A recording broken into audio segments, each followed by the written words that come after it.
Hi there, James here. Hope you're having a great day and welcome to another one of my video lessons. Now in today's video, I want to show you a simple trick that you can use to get that crushing, dark, heavy sound that you hear in the riffs of bands like Megadeth, Black Sabbath, Metallica, Pantera, Slayer, and a whole lot of other great bands. We're going to be looking at how to use the tritone. Now let's dive in and have a look at what a tritone is before we look at how to use it in your music. A tritone is the distance of 3 tones between 2 notes. Let me explain what that means. Now a tone is a distance of 2 frets on the guitar. So if I was starting down at this G note here, at the 3rd fret on the E string, and I went up a tone, I would be going up 2 frets. Now let's say I started on G and I went up 3 tones. 1 tone, 2 tones, 3 tones. And now let's hear those 2 notes together.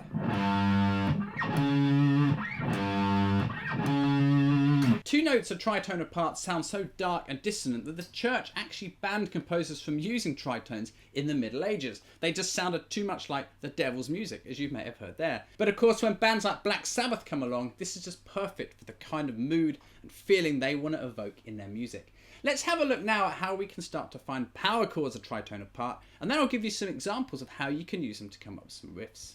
I'm going to be using this 2-string power chord shape. I've got the 1st finger on the E string at the 3rd fret and my 3rd finger's on the A string at the 5th fret. This is a G5 chord. Now we saw how you can go up 3 tones along one string, but you can also find it on the next door string up 1 fret.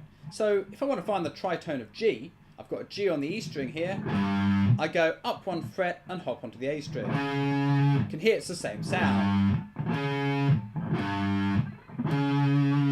Now I can play a G5 chord, and I could also play a chord a tritone away, a D flat 5 chord.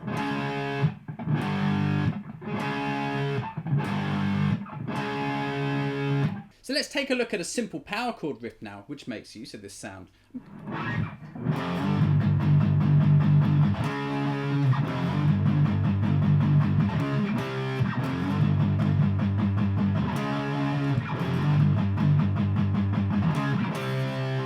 I'm starting down on an F5 chord at the 1st fret. This is the 1st fret on the E string and the 3rd finger on the A string at the 3rd fret. I'm going to hit that and slide it up to G and chug for a while. And then I'm going to go to the chord a tritone away. This is here at the 4th fret on the A string with my 3rd finger on the 6th fret on the D.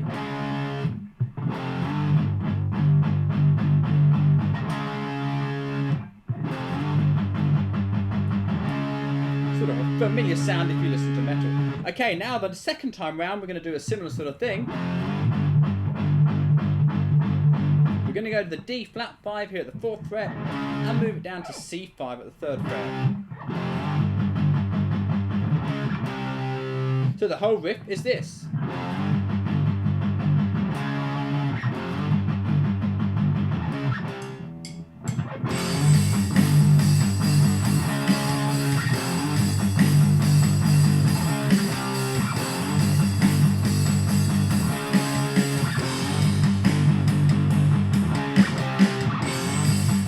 So that's our first riff there. Check out how those chords are combined to get that sound. And if you want to practice them along with the drum loop, well, you'll find a link to that in the description below. Now we can also do this with open string power chords. For example, if we've got this E5 chord down here at the open position, we've got the open E and the A string at the 2nd fret.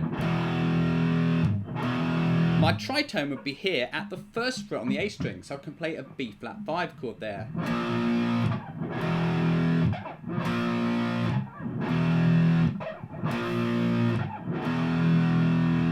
It's good to know this because a lot of metal songs do use the key of E. Let's look at a sample riff now using those 2 chords.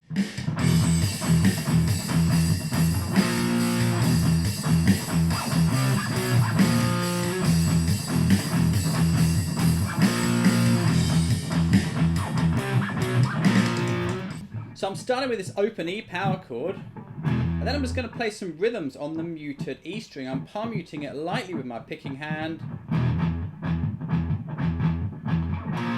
That's the 1st bar. Now to check out that rhythm, I'm playing all with down picks.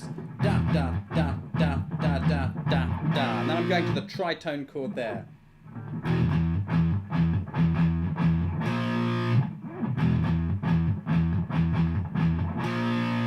Then I'm going to do that again, but instead of going straight to the B flat 5, I'm going to go C5 and work chromatically down to the B flat 5. Now, chromatically means one fret at a time pretty much. So we're going to go 3rd fret, 2nd fret, 1st fret.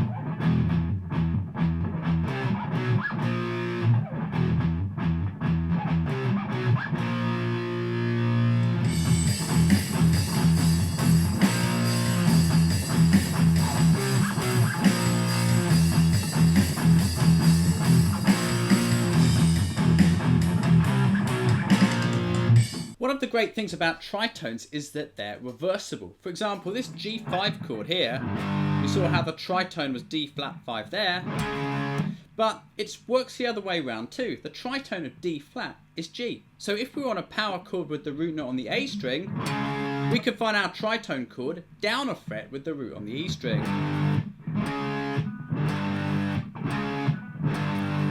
So let's imagine we had another riff in the key of E. Using this A-shaped power chord up at the 7th fret, I've got the 7th fret on the A string and the 9th on the D. I could easily find my tritone chord by going down a fret to the 6th fret and playing the E string chord.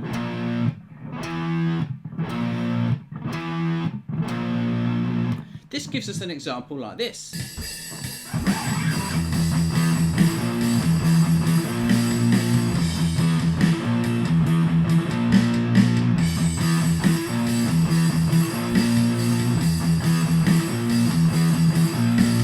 I'm starting by pedaling twice on my E string here.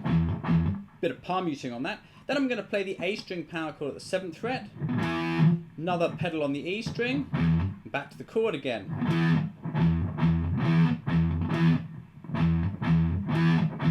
Notice how I release the chord in between so it doesn't all ring together. Like that. Then jump down to your tritone chord at the 6th fret. Then hit the E string again. That's the first bar of it.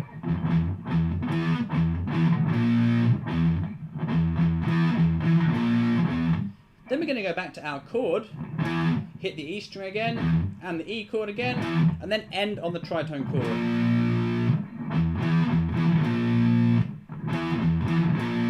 So if I put the whole riff together slow, sounds like this. 3, 4.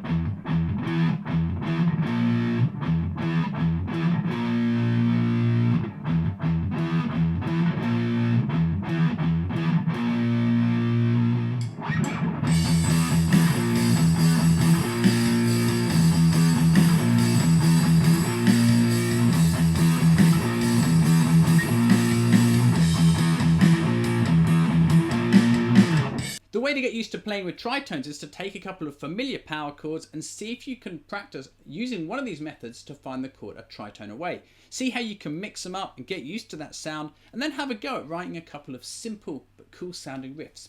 If you want to practice along with the drum track that I've been using in this video, then it's on my YouTube channel and you'll find the link to it in the description below. So I hope you've got some useful tips from this lesson, which again, will really help you out. Remember, if you like my lessons and my way of teaching, visit my website where you'll find loads more tuition plus some other cool features, and subscribe to my YouTube channel so you don't miss any of my future videos. But until next time, have a great day, have fun experimenting with all those riff ideas, and I'll catch you again in my next video very soon.